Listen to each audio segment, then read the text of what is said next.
Over the past 1 week, one of the most trending things or trending issues in Kenya has been the Albert Ojwang murder in police custody. It hit all the waves, captured everyone's mind, and everyone was interested in knowing what really happened behind those cells. It's a saddening thing, it's tiring.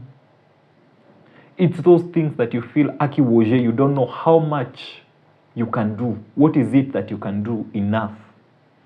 But in as much as it's tiring, because I was actually trying to follow this matter actively, and the more you follow about it, the more you feel bad about it. Because for one, the police started with a cover-up lie saying that this man had tried to commit suicide by hitting himself against the wall. Well, first, you know how basic such kind of a lie can be. And then the worst thing about lies is that for every lie that you make, you have to create another lie to make the previous lie look believable, look like it's a truth. So on top of that lie, you have to put another layer of lie. And so it's always a catalog of lies, layer after layer after layer. Well, that's the kind of game that the police have been trying to play. And actually, you can see that they are trying to mysteriously find who was this man that killed or did this heinous act to Albert Ojwang. Who were these people? Well, it's not even a matter of knowing who they were, but as understanding what was the motive. And that is the reason as to why our Maandamano in Kenya was so successful, that people are wondering, how were the Maandamano so successful?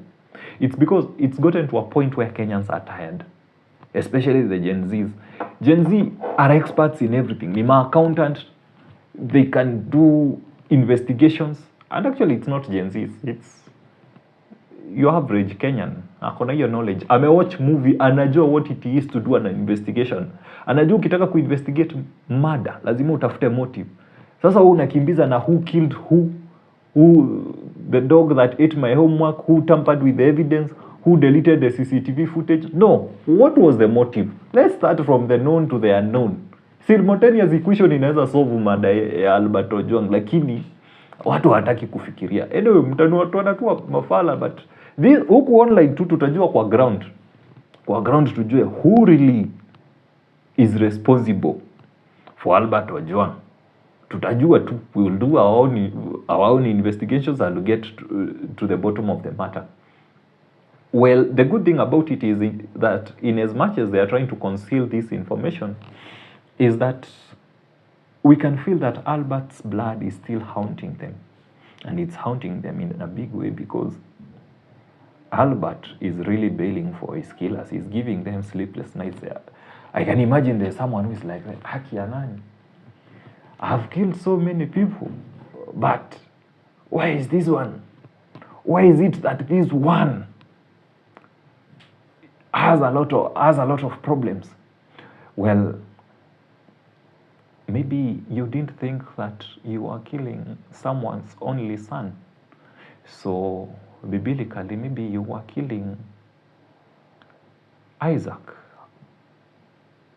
You killed Isaac, the child of a promise. Well, because you killed someone, now that means that a child is fatherless. God says that he is the father to the fatherless. You killed someone, now she's a widow. He's the husband to the widows. You killed Albert, forgetting that God himself says that no parent should ever bury his child. Uchungu wa mwana ujuae ni mzazi. Albert parents are still crying. Wanalia ×2. So, kuna machozi ×5. Albert himself is following. Albert's child is wondering, where is Baba? Baba. He's babbling, a few months old, trying to understand where is Baba. And nobody can explain to the young kid that the Baba will never come back. Baba. He thinks he'll come back with some biscuit or whatever it is. The widow is crying to God for justice. The parents are crying to God for justice. Hiyo machozi yote, hata sisi wa Kenya hata tukashikana hatuwezi panguza. Hiyo ni Mungu tu anaweza panguza. And from the look of things, God is confusing the enemies and they are actually going to destroy themselves. And from our end, what we can see, I'm waiting to see the dominoes fall. When I see people, remember, nakumbuka tu kama fulani ka, may God confuse your enemies like these Chelsea players defending against each other. May God confuse Albert's killers like these players defending against each other. Sorry wase wa Chelsea, haikuwa inahusiana na nduthi, lakini the end justifies the means. Si message bora imefika. Anyway, our maandamano was so successful, more than they thought. And actually, they had to create a sideshow by banning things to make it seem like maandamano are no longer a thing. All I could remember was the first maandamano ya June 18th last year, then followed by the grandmother of all maandamanos, the grand day, June 25th, the year of the Lord 2024, when we did the maandamanos of maandamanos. So I feel this was like a pre-maandamano, you know, like the way we used to do pre-mock, then the mock. There was the pre-maandamano awaiting for the main maandamano. So there was a large turnout. And what led to the large turnout? Personally, I would say that Kenyans are tired. The Albert Ojwang's death was just a way of venting out anger. Unajua ile wakati umechokoza bibi, unajua amekasirika, lakini amenyamaza tu, anangojea tu umchokoze tu kidogo tu, geria hanini, just a little bit, ndio ujue mimi ni nani. Hapo ndipo Wakenya walikuwa wamefika. And actually everyone has you can wrong anyone at any time, but everyone has their limit. And at some point, like a bubble, you'll just have to burst. You can't take it no more. Like an elastic thing. Remember Hooke's law of elasticity. Hooke's law of elasticity ilikuwa inasema nini? Like there's a point you can reach beyond your own elastic limit. Waribike, you can't take it anymore. Hooke's law of elasticity states that the force exerted by a spring is directly proportional to the displacement from its equilibrium position up to the limit of its proportionality. So, beyond that limit, it gets destroyed. So, Kenyans had been put beyond that limit where people are abducted, and then the first case ni kuruka hiyo story. Deny. There are no abductions. Deny.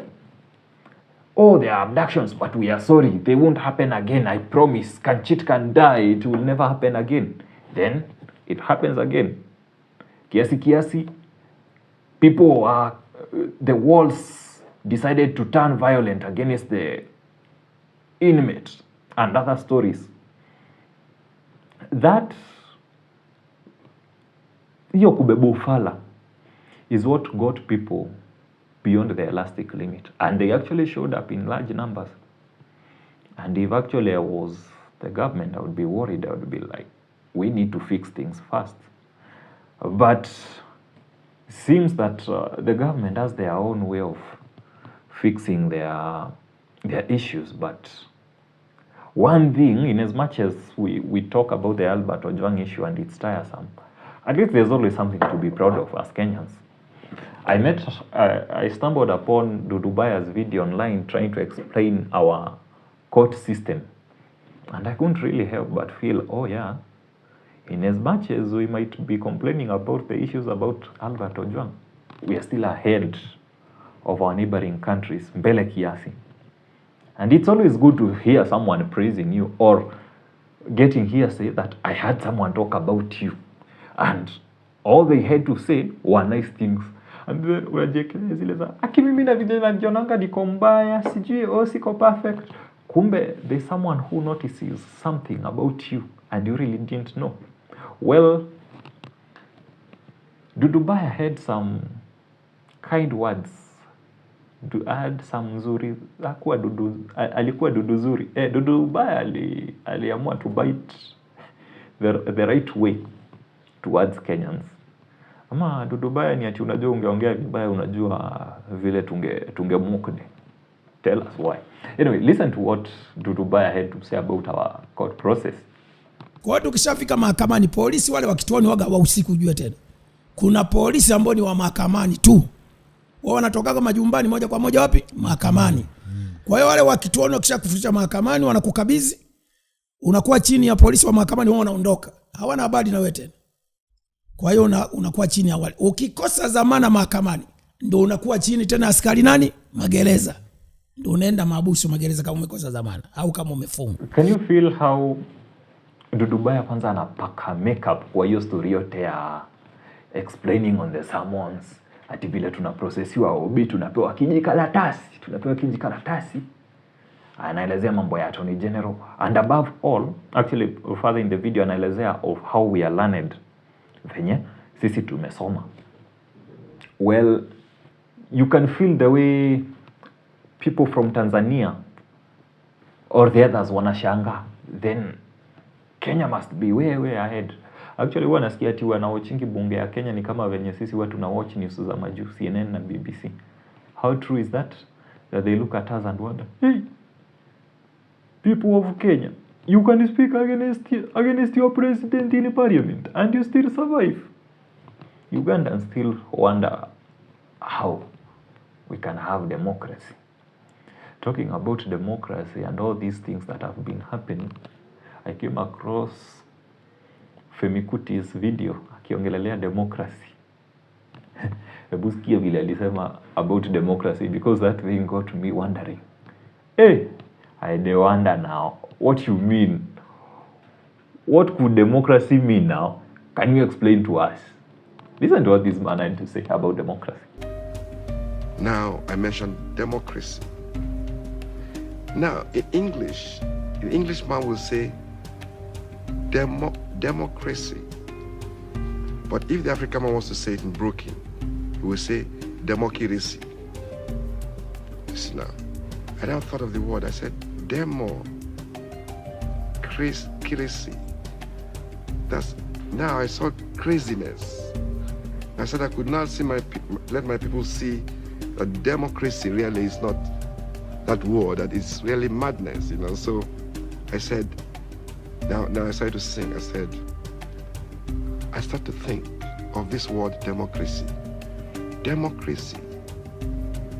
Crazy demo. Demonstration of grace. Crazy demonstration. Democracy. Crazy demo. Demonstration of grace. So Femi Kuti says that from the word democracy, he understands democracy, crazy demo, and demonstration of craze. Now, if you overthink his story, you will come to the same conclusion. Is democracy really a good thing as we put it, by the way? Because you were just demonstrating the other day, always demonstrating.